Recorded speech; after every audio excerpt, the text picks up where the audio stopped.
Okay, Assalamualaikum dan selamat sejahtera. Hari ini cikgu nak share tentang penyelesaian soalan persamaan linear serentak. Okay, ni salah seorang kawan kita lah bertanya cikgu soalan ni. Okay, kita tengok soalannya cikgu dah type balik. Ni soalan asal. Cikgu print tak nampak, so cikgu type balik. Okay. So, soalan dia berbunyi begini. Kita baca dulu soalan dia. Puan Tan ingin menggantikan jubin rosak dalam tandas. Okey. Dia telah memberi dua cadangan susunan jubin berserta kos untuk penggantian jubin tersebut. Dalam darjah 2.1 dan 2.2. Cikgu dah kira dah ni. Siap kira dah. Diberi B ialah kos dalam RM sekeping jubin biru. Dan W ialah kos dalam RM sekeping jubin putih. Okay, kita anggap yang kelabu ni biru, yang putih ni putih lah, jubin dia. Ni dua susunan yang diberi dan kos dia dinyatakan di sini. Okay, alright. So sekarang ni soalan dia, tuliskan dua persamaan yang mewakili rajah 2.1 dan 2.2. Seterusnya, hitung kos dalam RM bagi sekeping jubin biru dan jubin putih. Okay, so sekarang kita nak start Macam mana kita nak start ni? Okay. So sekarang ni kita nak bina persamaan lah dulu. Soalan zaman sekarang ni. Bila dia buat macam ni. Okay. First. Kita dah tahu dah. Oh, ini tuliskan dua persamaan. Maknanya ini persamaan linear lah. Okay. Nak dapatkan persamaan linear. Kita kira jubin ni. Susunan jubin ni dia ada jubin biru dengan jubin putih. So kalau kita kira. Jubin biru ada berapa? Jubin biru cikgu dah kira ada 12. 12 lepas tu kos untuk sekeping jubin biru ialah B. So macam mana kita nak tulis? Maknanya, okay, 12 darab kos dia untuk sekeping B. 12 darab B ditulis 12B. Ditambah dengan, dia ada jubin biru dengan jubin putih. Putihnya berapa? Putih 24. 24 putihnya, kosnya ialah W. 24 darab dengan kos sekeping jubin putih W. Okey, semua kos ini ialah 402. Begitu persamaan yang pertama. Okey, persamaan yang kedua pula. Yang kedua kat sini susunan dia. Kita kira jubin biru ada 20. 20 B tambah jubin putih ada 16. 16 W sama dengan kosnya 382. Okey, so kita dapat persamaan 1, persamaan 2. So, dia ada dua cara. Sama ada kalau kita nampak yang besar, kita kecilkan ataupun kita just cari samakan. Samakan 12 dengan 20 ni. Kita samakan dia punya perkali. Sebab sekarang ni kita nampak nak guna kaedah penggantian dia terlalu complicated kan. So sekarang ni kita guna kaedah penghapusan. So nak guna kaedah penghapusan, apa kita buat? Kita kena samakan perkali ni. Oh, kita nampak ni 12, ni 20 kan. 12 dengan 20. So kalau nak kecilkan pun boleh, tak nak kecilkan pun boleh. Cikgu nampak 12 dengan 20 ni.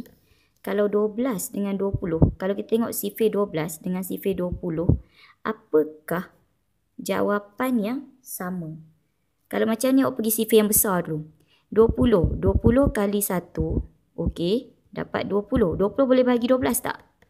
Tak boleh. 20 kali 2, dapat 40. 40 boleh bagi 12 tak? Tak boleh. 20 kali 3, 60. 60 boleh bagi 12 tak? Ya, sebab 60 kita dapati kalau 12 kali 5. 60 juga 20 kali 3. Maknanya kita boleh ambil 60 sebagai perkali yang sama. So sekarang ni, okay, kita ambil 60 lah. Kita decide kita nak ambil 60. Maknanya kita sekarang ni kita nak samakan perkali bagi B. Sebab kita nak menghapuskan B.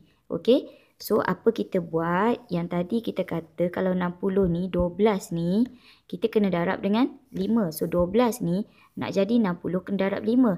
Persamaan 1 kita darab 5. Persamaan 2, 20 ni darab dengan 3. So, persamaan 2 kita darab 3. Dia akan jadi makin besar lah. Tapi tak apa sebab awak boleh guna kalkulator kan. So, kita ambil kalkulator lah. Okey. So, 12 darab 5. Ni persamaan baru yang akan terhasil setelah 1 ini. Persamaan 1 ini kita darab 5. 60B tambah 24 U darab 5. 24 darab 5 dapatnya 120W sama dengan 402 darab 5. 2010. Okey. So ini dapat persamaan 3. Okey. Lepas tu yang kedua tu pula kita darab 3. Yang the first one 20B darab 3 dapat 60B tambah 16W. 16 darab 3 dapat 48. 48W sama dengan 382 darab 3. So dapat 1146. Persamaan 4. Okey, so sekarang kita dah nampak perkali dia sama. Apa kita buat? Kalau perkali dia sama, kita hapuskan dia. 60 nak hapuskan dia, kita kena tolak. Maka keputusannya kita menolak kedua-dua persamaan 3 dan 4. 3 kita tolak dengan 4. So 60 tolak 60 habis. 120 tolak 48. 120 tolak 48. So kita dapat 72W sama dengan 2010 tolak dengan 1146. So kita dapat 864. Maka W ialah 864 yang darabkan. Bila bawa sini jadi bahagi. So dapat 864 bahagi 72 iaitu 12. Okey. Dah dapat W12. Okey, bila dapat W12, kita cari pula B. Kita ganti dalam persamaan 1 lah saya kata. Okey, ambil balik persamaan 1. 12B tambah 24W sama dengan 402. Maknanya kita gantikan W sama dengan 12 ini dalam persamaan 1. Persamaan 1 ni saya ambil balik persamaan 1. Saya salin balik. Okey, sekarang ni kita nak ganti W itu 12. 12B tambah 24 darab 12. Ini cara kita ganti. Sama dengan 402. So, 12B tambah 24 kali 12. Okey, dapat 288 sama dengan 402. Okey. 12B sama dengan 402 tolak 288. Jadi 12B sama dengan 402 tolak 288 dapatnya 114. Maka B sama dengan 114. Macam tadi juga darab 12. Bila bawa sini jadi bahagi 12. So 114 bahagi 12 dapatnya 9.5. Okey. So tadi apa? W dengan B ni. W dengan B ialah cos. W ialah cos untuk jubin putih. B ialah cos untuk jubin biru. So kita tulis balik. Cos jubin biru sama dengan RM RM9.50. Jangan tukar. Biru tu sama dengan B kan. Ni biru kan. Okey, cos jubin putih. Okey, kos jubin putih sama dengan RM RM12. Gitulah. Okey. Lengkapnya penyelesaian dia. Okey. Selesai.